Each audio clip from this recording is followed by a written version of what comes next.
यहीं से बिगुल बोझेगा, यहीं से शंखनाद होगा, परिवर्तन का शंखनाद, परिवर्तन का शंखनाद। समाज का कोई ऐसा वर्ग नहीं है जो आज पीड़ित नहीं है, राज्य सरकार हो या केंद्र सरकार हो। तो बड़े आराम से कांग्रेस इस बार सरकार बनाए। एक गठजोड़ बन चुका है अपराधियों का, भूमाफियाओं का, शराब माफियाओं का, खनन माफियाओं का। 2027 में जिस तरह से यशपाल जी ने बोला कि कहीं ना जनता ऊब चुकी है और चाहती कि कांग्रेस सरकार बने, तो आप किन मुद्दों को लेकर जनता के बीच में? कांग्रेस के राष्ट्रीय अध्यक्ष मल्लिकार्जुन खड़गे 8 अगस्त को हल्द्वानी में आ रहे हैं, जिसको लेकर कांग्रेस पूरे तरीके से तैयारियों में जुट चुकी है। खुद नेता प्रतिपक्ष यशपाल आर्य जी पूरी कार्यक्रम पर नजर बनाए हुए हैं और साथ में बंगाल के प्रभारी प्रकाश जोशी जी भी मौजूद हैं। आइए हम उनसे बात करते हैं। सर, अगर बात की जाए, मल्लिकार्जुन जी आ रहे हैं, किस तरह की तैयारी है और किस तरह से कांग्रेसियों में जोश देखा जाएगा? देखिए, अखिल भारतीय कांग्रेस कमेटी के अध्यक्ष आदरणीय मल्लिकार्जुन खड़गे जी का आगमन हो रहा है हल्द्वानी कुमाऊं के प्रवेश द्वार में, और एक रैली हल्द्वानी के रामला मैदान में संपन्न होने जा रही है। और इसी संदर्भ में हमारी लगातार बैठकें हो रही हैं और पहली बार उनका ये दौरा है।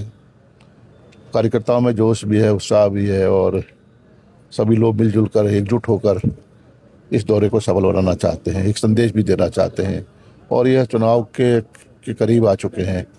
यहीं से बिगुल बोझेगा, यहीं से शंखनाद होगा, परिवर्तन का शंखनाद। हमने अल्मोड़ा भी यही नाम दिया था, परिवर्तन का शंखनाद, और ये आवश्यक भी हो चुका है। भारतीय जनता पार्टी के नीतियों से, भारतीय जनता पार्टी के काले कारनामों से जनता त्रस्त है, बदलाव चाहती है, परिवर्तन का माहौल दिखाई दे रहा है और ये हमारी जिम्मेदारी है। सरकार बनाना ही हमारा मकसद नहीं है, ध्येय नहीं है।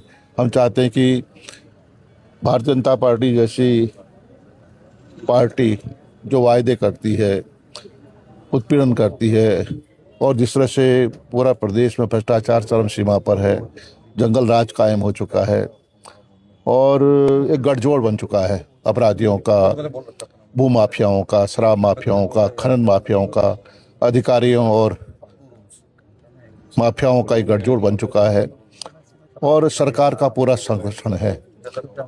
पूरी मशीनरी, पूरा तंत्र उनके साथ मजबूती से खड़ा है। डर भय का माहौल हो चुका है।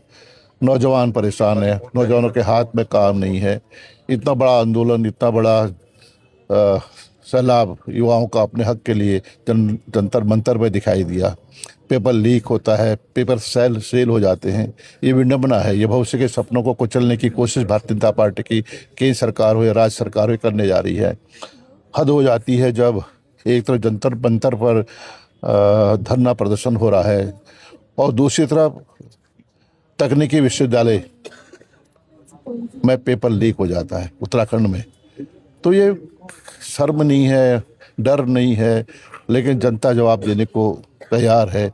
युवाओं का जो देख रहा हूँ, जो युवाओं में जो कुछ कर गुजरने की जो उनकी ललक देख रहा हूँ, बदलाव चाहते हैं और चाहते हैं कि भारतीय जनता पार्टी को सत्ता से बेदखल करने का एक जो उन्होंने बीड़ा उठाया है। और हमारी नैतिक जिम्मेदारी बन जाती है, कांग्रेस की नैतिक जिम्मेदारी बनती है कि हम इस लड़ाई को आगे अपने हाथ में लें और 2027 के चुनाव में जनता की सरकार बने। ये हमारा लक्ष्य है, ये हमारा ध्येय है।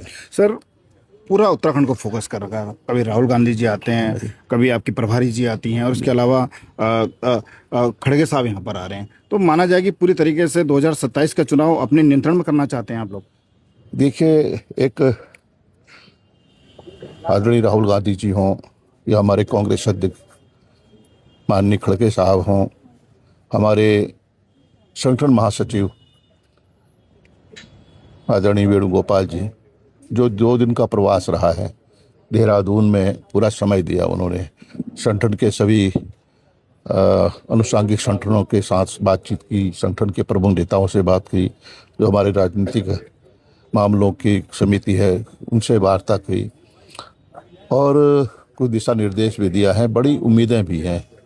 ये फीडबैक पूरे देश में, पूरे प्रदेश का फीडबैक कांग्रेस नेतृत्व के सामने भी है और ये हमारी जिम्मेदारी बढ़ जाती है। सबको, हमको, जो हमारे वरिष्ठ नेतागण हैं, जो हमारे कार्यकर्ता हैं, सहयोगी साथी हैं, सब ने मिलकर इस महायुद्ध में एकजुट होना है। एकजुट होकर लड़ाई लड़ेंगे और हम कामयाब होंगे।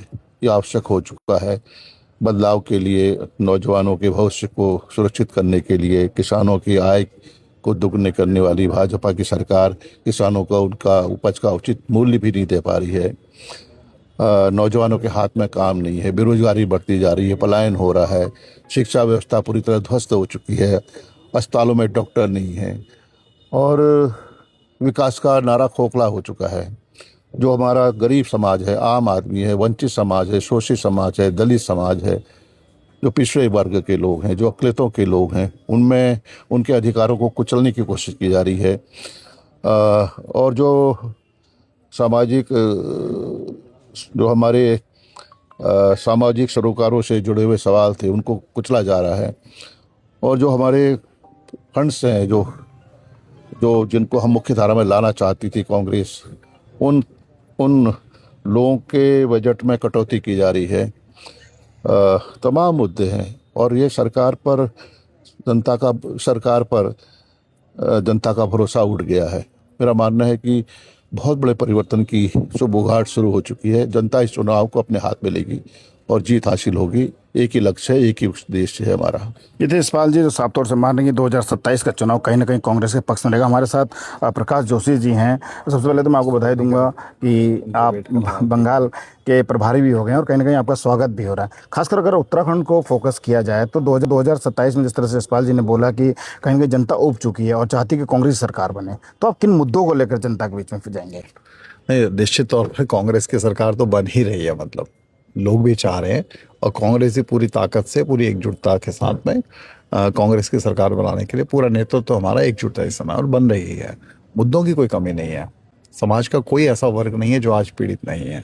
राज्य सरकार हो या केंद्र सरकार हो, दोनों तरफ से पीड़ित हैं। चाहे वो हमारे किसान हो तराई में, चाहे हमारी माताएं बहनें हों। सुरक्षा की बात है, ड्रग्स कितना फैलता जा रहा है युवाओं में, रोजगार कहीं नहीं है। परीक्षा लीक सबसे ज़्यादा उत्तराखंड में ही होती है और बीजेपी के लोग शामिल पाए जाते हैं। बहुत से मुद्दे हैं, तो मुझे नहीं लगता कि इस बार कोई ऐसी कोई बात रहेगी। बड़े आराम से कांग्रेस इस बार सरकार बनाएगी। ये थे हमारे साथ प्रकाश जोशी जो साफ तौर से दावा कर रहे हैं कि जो आने वाला समय है कांग्रेस का है और 2027 में कांग्रेस पूरी तरीके से अपनी सरकार बनाएगी। आप लोग देखते रहिए वसुंधरा देव।